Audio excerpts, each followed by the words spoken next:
Thank you very much for inviting me. Well, you're right that I have great passion to promote education in Pakistan and the province I was serving for 10 years, Punjab. Over there, most definitely I had transformed education. But as I speak, we still have 25 million children out of school.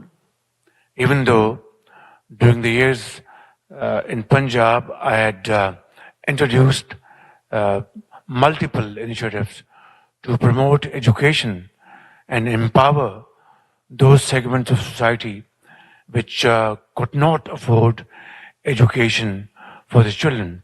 For example, Punjab Endowment Fund, it provided voucher scheme to boys and girls to get admission in schools in their areas within that amount. Punjab Education Endowment Fund, it benefited hundreds and thousands of students who were high achievers but came from very poor background. This endowment fund is probably the largest in South Asia. It provided them with stipends to get education wherever they wanted to, and also abroad. Number 3, I built Danish schools, not Danish. Danish is in English intellect. And this was for poor children, orphans, who were very talented, but had no means to have access to education. They would have otherwise lost in the dust of their villages. I built them beautiful schools with dormitories, with smart boards, with quality teachers, books, bags, everything. And today, they're engineers, doctors, and so on and so forth. Then vocational training, skill training, with the British DFID and Punjab's partnership, we started skilled, and this was not about brick and mortar. No.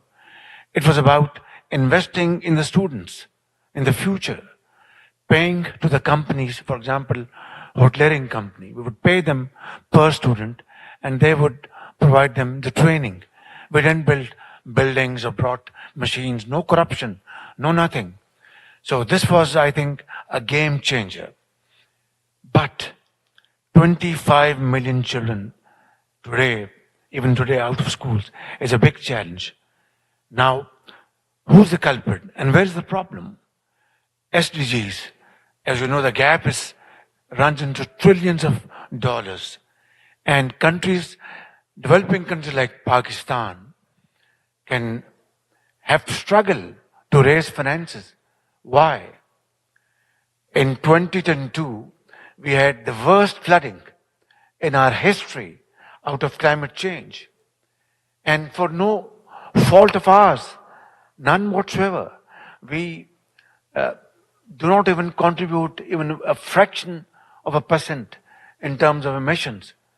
Those who play with trillions and are responsible for these emissions, they have to share their responsibility and come to the help of these developing societies. It's very important.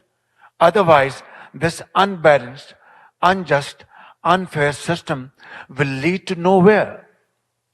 2, and importantly, we faced terrorism after 9/11. It was pushed into our borders.